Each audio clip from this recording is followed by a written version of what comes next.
अरे रानी का हो? अरे हे देखा हम लेके आल ही जा चटनी उटनी पीस के लावा खाना वाना दा खाई तनी। हम ना जाबो चटनी उटनी पीसे बता देते। का भाई सुना सुनावा। बैठल न जाता है उठल न जाता कैला राती सटनिया हो। बैठल न जाता उठल न जाता कैला राती सटनिया हो। बैठल न जाता है उठल न जाता कैला राती सटनिया हो। हमना भी सब राजा जी यहाँ हम कह चटनिया हो।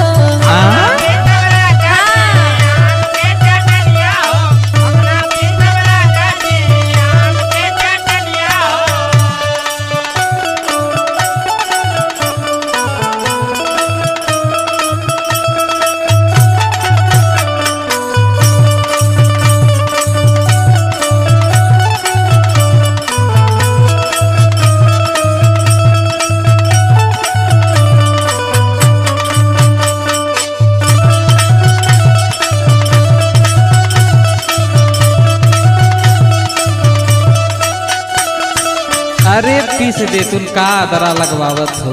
देखा हम कहा देनी ना पी सब तो ना पी सब हमार तो बात तू मनता ना। कवन बात सुना पहले सुनावा। माना कैली कितनो नाही माना ला कहनावा।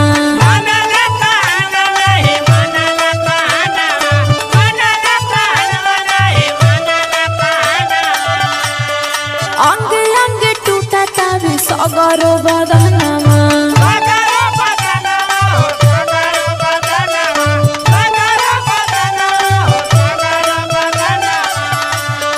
माना कैली कितनो नाही माना ला कहनावा। अंग अंग टूटा तावे सगरो बदनावा। अच्छा सुना सुनावा। दिन भर करी राजा जी हम ही खटनिया हो। दिन भर करी राजा जी हम ही खटनिया हो। हम ना पी सब राजा जी हम कह चटनिया हो।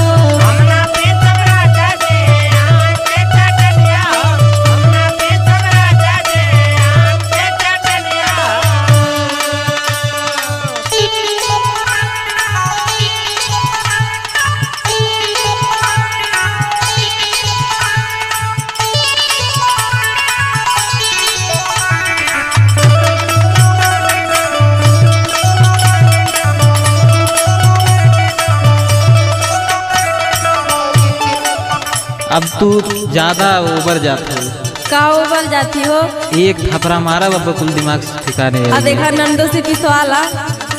तो तय का करे थे? सुना हमार बात सुनाओ। नंदो से पिसवाला सैया हम ना पिस पैबे हो।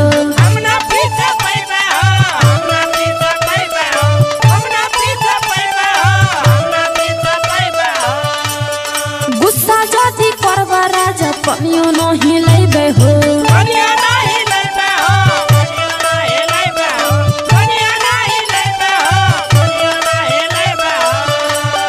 सुना था? हाँ बोल बोल बोल। ननदो से पिसवाला सैया हम ना पिसा पैबे हो। गुस्सा जाती करवा राजा पनियो नहीं लेबे हो।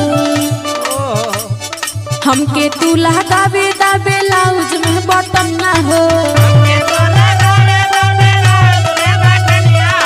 हमके तू लगावे दाबे लाउज में बटन ना हो। हम ना भी सब राजा जी हम कह चटनिया हो।